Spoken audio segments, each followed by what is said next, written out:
Assalamualaikum warahmatullahi wabarakatuh. Simulasi produk sistem informasi pariwisata halal Worship Luaran wajib dan silakan Agustus bersama mahasiswa Fitri Yulian, jurusan Sistem Informasi Universitas Andalas. Simulasi ini dilakukan oleh Polo Akipang PP 1811 nomor 90 mahasiswa jurusan Sistem Informasi Fakultas Teknologi Informasi Universitas Andalas. Persiapan yang dilakukan sebelum menjalankan aplikasi. Pertama, harus ada SMTP sebagai lokal server dan kedua, MySQL 8 sebagai aplikasi. Proses instalasi SMTP. Pergi ke situs SMTP pada Linkbot. Ini merupakan tampilan dari situs SMTP tempat mendownload instalernya. Selanjutnya, setelah membuka installer dari SMTP yang sudah download dari situs resmi SMTP, maka akan tampil sebagai berikut. Selanjutnya, klik Next. Akan muncul tampilan select komponen, yang di sini kita akan mengikuti defaultnya. Selanjutnya, klik Next. Installation folder, di sini merupakan direktori dari penyimpanan SMTP yang kita akan mengikuti defaultnya yaitu di SMTP. Selanjutnya, klik Next. Selanjutnya akan muncul tampilan bitmap for SMTP yang merupakan provider gratis bagi installernya yang akan bisa diinstal seperti Drupal, Joomla, WordPress yang mendukung SMTP. Di sini kita akan klik Next. Setelah itu akan muncul bar progress untuk instalasi dari SMTP, maka kita akan menunggu sampai proses instalasi selesai. Setelah proses instalasi dari SMTP selesai, maka akan muncul tampilan seperti ini dan kita akan mengklik finish. Yang ini menandakan bahwasannya proses instalasi dari SMTP sudah selesai. Proses instalasi MySQL pergi ke situs pada link berikut. Akan muncul tampilan set berikut. Yang pada bagian ini kita akan klik Next. Selanjutnya akan muncul setup type yang merupakan display dari aplikasi yang MySQL 8 yang kita install. Di sini kita akan memilih komputer. Lalu kita klik Next. Selanjutnya yaitu pemilihan produk dan fitur yang ada pada MySQL 8 installer. Di sini kita akan diarahkan dan kita akan memilih produk-produk yang tersedia. Dan yang dipilih yaitu MySQL Server, lalu pilih MySQL Server, MySQL Server 8.0, dan pilih MySQL Server 8.0.11 64 bit. Di sini kita akan memindahkan ke bagian produk atau fitur yang akan diinstalkan. Selanjutnya yaitu aplikasi MySQL Workbench, lalu MySQL Workbench 8.0 dan masukkan ke bagian produk dan fitur untuk diinstal yang MySQL Workbench 8.0.11 64 bit. Selanjutnya yaitu proses installation. Kita akan menunggu hingga status pada proses installation tersebut selesai. Pada bagian ini proses instalasi sedang dilakukan dan MySQL Workbench ready to install. Kita akan menunggunya.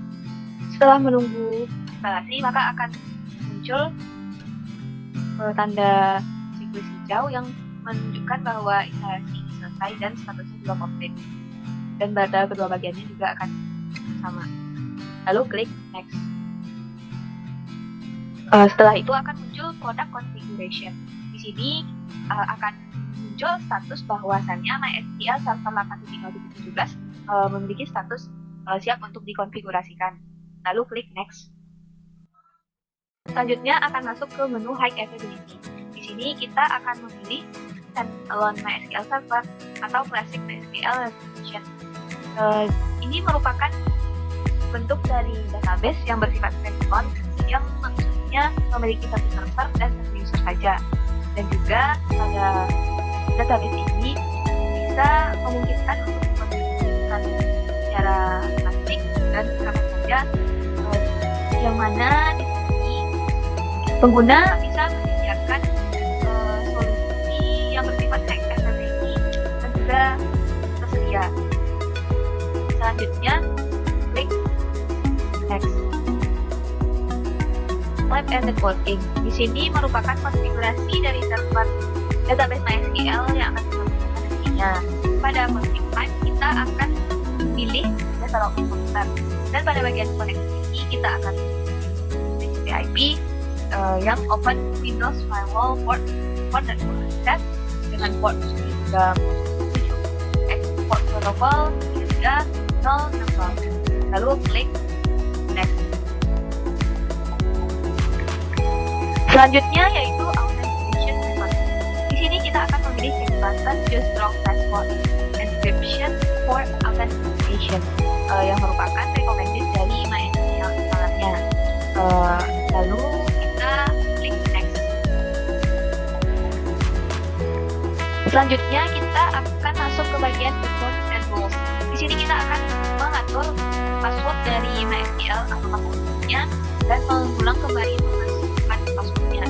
Di sini kita akan menambahkan MySQL user dengan cara add user dan menambahkan ini. Lalu setelah itu kita klik. Selanjutnya yaitu bagian apply configuration. Di sini merupakan step dari konfigurasi yang list yang akan dilakukan konfigurasinya. Lalu kita klik. Selanjutnya akan muncul panggilan bahwasannya apply configuration yang ada telah jadi semua. Ini menandakan bahwa prosesnya sudah selesai, lalu klik. Selanjutnya yaitu proses import database pada program. Langkah pertama yang kita lakukan adalah menghidupkan MySQL 8 pada service. Bisa dibuka Task Manager, buka bagian services, lalu cari MySQL 8. Di sini MySQL 8 nya masih stop, maka kita jadikan start, hidupkan. Tunggu hingga hidup. Jika sudah hidup, maka akan muncul status running. Selanjutnya, kita akan menghidupkan Apache pada SMTP, lalu klik start pada bagian Apache. Selanjutnya kita akan membuka MySQL Workbench. Lalu di sini akan keluar bagian connection yang kita akan mengklik 2 kali dan akan memasukkan password sesuai dengan konfigurasi yang telah dilakukan pada instalasi. Lalu klik OK. Maka akan muncul semua database yang sudah ada pada MySQL 8. Untuk membuat database baru, maka kita akan mengklik create a new schema, lalu buat namanya.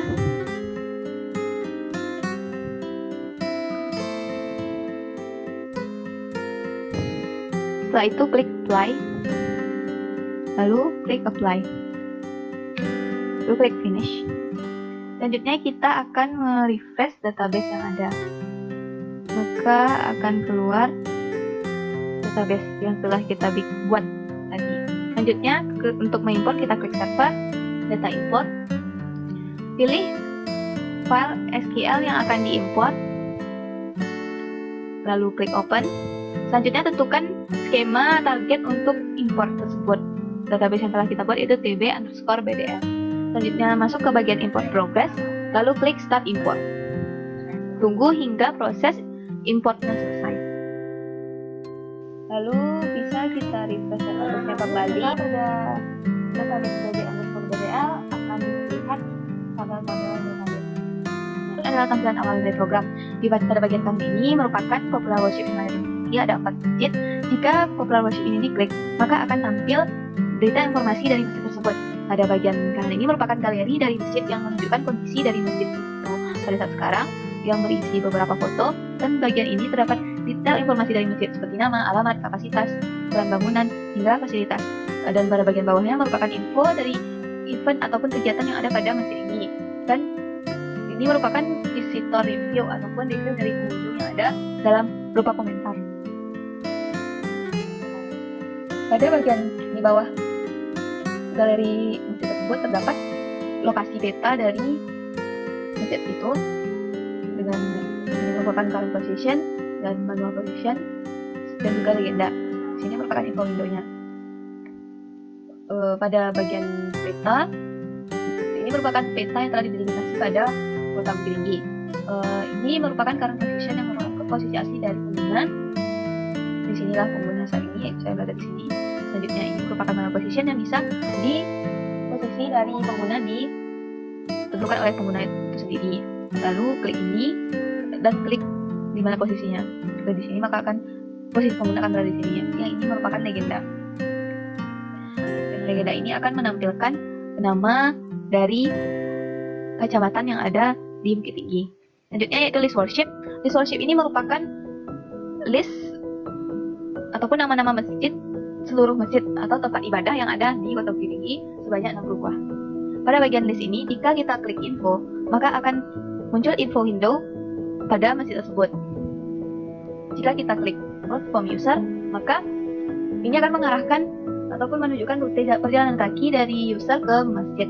Karena tadi kita sudah menentukan posisi awal dengan manual position, maka jika kita klik from user, maka akan menunjukkan rute user ke masjid tersebut. Selanjutnya, jika kita klik info, button di sebelahnya, maka akan mengarahkan ke halaman detail information dari masjid tersebut. Selanjutnya, jika kita klik nearby, maka akan merupakan attraction nearby di sekitar masjid tersebut. Lalu klik attraction nearby. Di sini kita akan memilih pilihan objek apa yang akan kita cari di sekitar masjid tersebut. Di sini saya akan memilih objek small industry dan tentukan radiusnya hingga menampilkan hasilnya. Di sini sudah terdapat beberapa hasil dari industri kecil yang ada di sekitar masjid Darussalam Gurun Panjang. Pada bagian ini terdapat 4 button. Jika kita klik position, maka akan menampilkan posisi marker dari asli sendal ini. Jika kita klik info, maka akan tampil informasi detail dari asli sendal, namanya, jenis industri kecilnya, alamat, kontak person, pekerjanya, tipe industrinya. Selanjutnya, jika kita klik local transportation, maka akan menampilkan rute angkot yang ada di sekitar itu. Maka akan tampil warna-warna ini yang merupakan jalur angkot yang ada di sekitar small industri asli sendal. Selanjutnya, jika kita klik button sebelahnya route from Lubski, maka akan menunjukkan rute dari masjid ke asli sendal seperti berikut. Maka akan tampil rute yang dari A posisi masjid ke B posisi small industri tersebut. Jika kita klik button paling ujung kanan, maka akan menampilkan location ataupun koordinat lokasi dari masjid tersebut. Dan inilah lokasi koordinatnya. Selanjutnya, jika kita mengklik button di sebelah info atau local transportation ini, maka akan muncul transportasi yang berada di sekitar masjid ini. Dan ini merupakan warna ini merupakan jalur dari angkot di sekitar masjid ini. Itu terdapat 4 angkot. Jika kita klik Parit Antang, maka akan menunjukkan rute dari masjid ke rute angkot tersebut. Seperti ini, dari titik B menuju titik A. Titik B merupakan posisi pengguna dari masjid menuju titik A tempat rute angkot tersebut. Selanjutnya yaitu worship around you. Di sini sebelumnya kita harus menentukan manual position dan kita sudah menentukan posisi manualnya di sini. Maka kita akan menentukan radiusnya 500 meter. Dengan radius 500 meter di sini akan menampilkan 8 masjid ataupun worship place di sekitar manual posisi yang sudah kita tentukan. Dan sama seperti di worship tadi terdapat tombol atau button info yang akan menampilkan info window dari masjid tersebut, yaitu route from user seperti yang tadi, rute dari user menuju masjid, selanjutnya info yang akan mengarahkan ke galeri, selanjutnya nearby yang akan menunjukkan atraksi ataupun menampilkan objek nearby ataupun di sekitar masjid itu, dan location. Jika kita klik local transportation juga akan menampilkan jalur atau rute angkot yang ada di sekitar masjid tersebut. Maka akan tampil sebagai berikut. Selanjutnya yaitu search worship by name. Ini merupakan fitur pencarian pada aplikasi ini. Search by name. Search by name ini kita akan mencari masjid berdasarkan nama. Contohnya kita akan menginputkan keyword, maka akan menampilkan musola, taman, markas, sebuah budaya dari hasil pencarian nama tersebut. Maka bisa dilakukan seperti tadi, yaitu info yang akan menampilkan info window dengan nama ini, dan yaitu route from user, detail info, nearby, dan location, dan jalur angkot yang menunjukkan jalur angkot dari masjid ke rute angkotnya. Selanjutnya search by facility. Di sini akan menampilkan masjid berdasarkan facility yang dipilih oleh pengguna. Contohnya yaitu memilih Al-Quran dan perpustakaan. Jika klik tombol search, maka akan menampilkan masjid yang memiliki Al-Quran dan perpustakaan di dalamnya. Dapat sebagai berikut, dan juga aksi berupa info dan local transportation seperti yang tadi. Selanjutnya yaitu functional search by event. Jadi kita akan mencari masjid berdasarkan event yang diadakannya. maka akan menampilkan masjid-masjid, nama masjid, nama event ataupun kegiatan, dan juga info saat detail event, dan juga local transportation menuju tempat tersebut. Contohnya jika kita klik info detail event, maka akan muncul info detail dari informasi nama masjid, nama event, tanggal, waktu, nama ustadz, dan juga kontennya. Selanjutnya, jika kita klik local transportation, maka akan menampilkan transportasi di sekitar masjid tersebut sama seperti yang tadi. Selanjutnya, kita akan melakukan pencarian berdasarkan kecamatan. Jika kita pilih kecamatan Aur Birugo Tigo Baleh, maka akan menampilkan masjid yang berada pada kecamatan Aur Birugo Tigo Baleh. Ada 67 masjid di sekitar itu dengan aksi yang sama seperti tadi, info dan juga local transportation. Selanjutnya yaitu pencarian berdasarkan kategori, yaitu masjid dan musola. Di sini kita akan menampilkan worship yang merupakan kategori musola, yaitu terdapat 7 musola yang merupakan worship dengan jenis musola. Selanjutnya dengan aksi seperti yang sudah dijelaskan tadi, yaitu info dan juga local transportation. Selanjutnya pencarian berdasarkan filter. Di sini kita akan memilih kecamatan,